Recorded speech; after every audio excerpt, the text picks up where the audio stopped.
Hello YouTube, welcome back to my channel. So today I am going to be talking about student teaching. I'm actually going to show you my teaching portfolio. The teaching portfolio is the absolute last thing that you need to turn in order to get your bachelor's of education. It's basically what you've been working on the entire semester of your student teaching. It is the document that signifies, yes, you are going to be a teacher, you are qualified. A little bit more about what is inside in this video, so stay tuned. I've never done this before. I've seen other people do this, but I'm going to screen record my laptop and show you all the contents of my teaching portfolio that I had to accomplish in order to graduate. So here it is. Our professor decided to use Google Classroom as a tool for our cohort so that it was easier to access, and it was easy to turn in things and to see the dates that they're supposed to be turned in. So that's why it's on Google Classroom. As you can see at the top, it says Seminar in Teaching Residency ITE 406. So this class, ITE 406, that is the last class where basically you are creating this large teaching portfolio the whole semester. There were a bunch of assignments. Basically all of these parts are part of the teaching portfolio. The reason why this says philosophy of teaching paper is not done is because we didn't have to turn that in. So obviously I didn't turn this in because I was going through a lot this past semester, as you can see. And then also what we had to turn in were 2 video uploads. So basically just 2 observational videos of ourselves teaching in the classroom, and they both had to be, I forgot how long they had to be. Let me open it up. Oh yeah, so we had, so one of them had to be of a large group, and then the second video had to be of a small group. This was my large group. You can't hear the audio, really.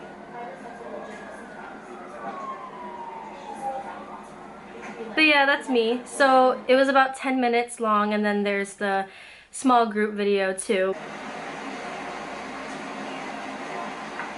Okay, I just shared it.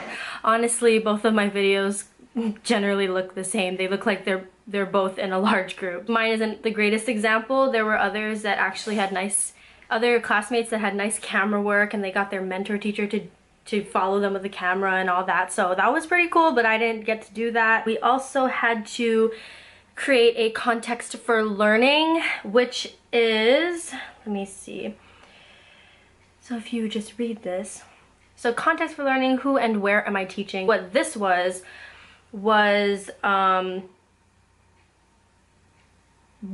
your grade level you're teaching, how many students are in the class, males and females. You're summarizing any needs or supports.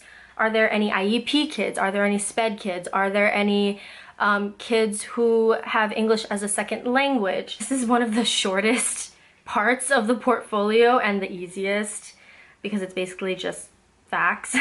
Annotated bibliography. Oh my gosh. Okay, let me tell you, this took me the longest to complete. I will show you what mine looks like, okay? I'm not gonna go through the whole thing. Why? Well, I'll tell you why right now. Because it is 14 pages long, just for this part. And it's basically just getting 10 different kinds of texts and explaining why certain concepts or certain quotes in those texts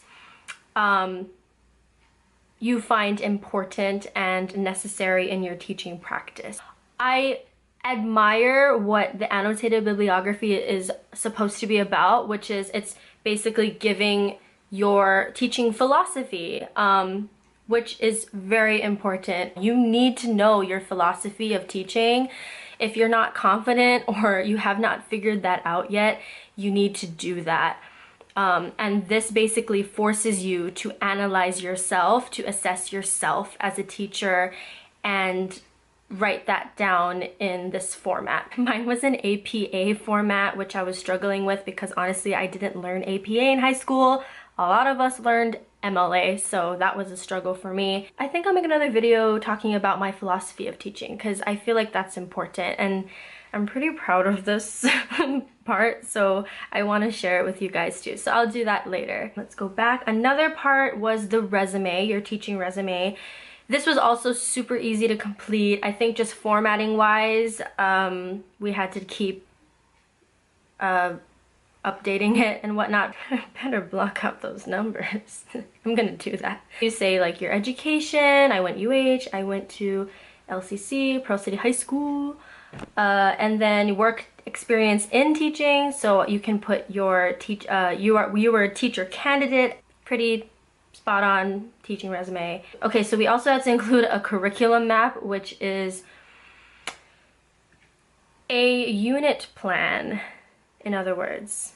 So you plan for an entire unit. I was teaching 10th grade, so we taught The Alchemist book, and as you can see, it shows 19 class days, so this is how long the unit took, and you get to explain the context for learning, some themes, the goals, the reading, writing, and speaking and listening goals, and then you write out all this stuff. Students will be able to identify themes. Students will be able to provide an objective summary of a text. Students will be able to analyze complex characters in a text. So it's a lot of planning.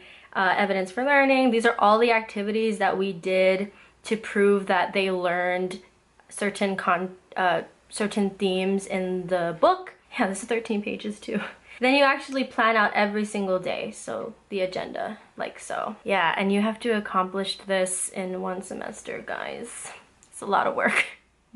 And then commentary on planning and preparation. You are basically explaining why you chose to instruct these certain lessons. It's just explaining how they build off of one another. Knowledge of students to inform teaching. I can't even read this right now. Did I just burp? I did. Sorry. How these lessons support students' English language arts learning, instructional strategies and plan supports are appropriate for the whole class. Why? Explaining that. Even a common student error or misunderstanding within the content focus would be, and then so you explain what could be some errors. So you're actually making predictions for what could go wrong for a particular lesson. I'm not sure I understand. Siri, I'm not talking to you. Then there's also commentary on instruction, so that's a different one. And this one we look at those videos that I showed you at the very beginning, and we actually explain like girl in white shirt and jeans on the left side of the camera does this, and then you explain whether or not that creates good rapport with you and that student, or it creates a positive learning environment, or engages students in learning, deepens student learning during instruction. This is basically just evidence that you're explaining to your professor. Yeah, I accomplished all of these parts in my student teaching in these video clips. So here you go, explained. My feet are getting numb. Ow. Another commentary, assessing student learning. So this one I struggled with a lot as well. Why did I struggle with this? I forgot, but I just know that I did. I think it was because it was so long, and I think at this point in the semester I just didn't want to explain myself anymore. It's just so repetitive. Oh, and then you also show in this like 3 different samples. You have to do that in your portfolio. So you show like a high level example, you show a medium level, and then you show a low level. My high level sample would be from a student who got the best grade in the class, and then medium would be maybe a C, and then my lowest would be an F. So so that's what I show here. Also, it's all in the same unit for the Alchemist book. Yeah, I know, 50%. Yeah. Now I know what to do. And that's the great thing about student teaching, is that you are still learning so much. If you really take advantage of all the stuff that you experience in student teaching and you just constantly assess yourself and try to make yourself a better teacher for your kids, it's totally worth it. And it's stuff like this teaching portfolio that makes you realize that, yeah, you're not perfect, and yeah, it's fine to make mistakes. Just learn from them and make yourself a better teacher. I think that was all the elements. And then here is my final teaching portfolio. All right, you guys want to guess how long it is? How many pages my portfolio consists of? I'll wait. Okay, you go find out today. All those assignments you put together and make this. All right, UH Manoa. This is final portfolio, that's me. All right. So if you scroll, it's still loading. So you think it's 95, it's not, it's still loading. Scrolling, yeah.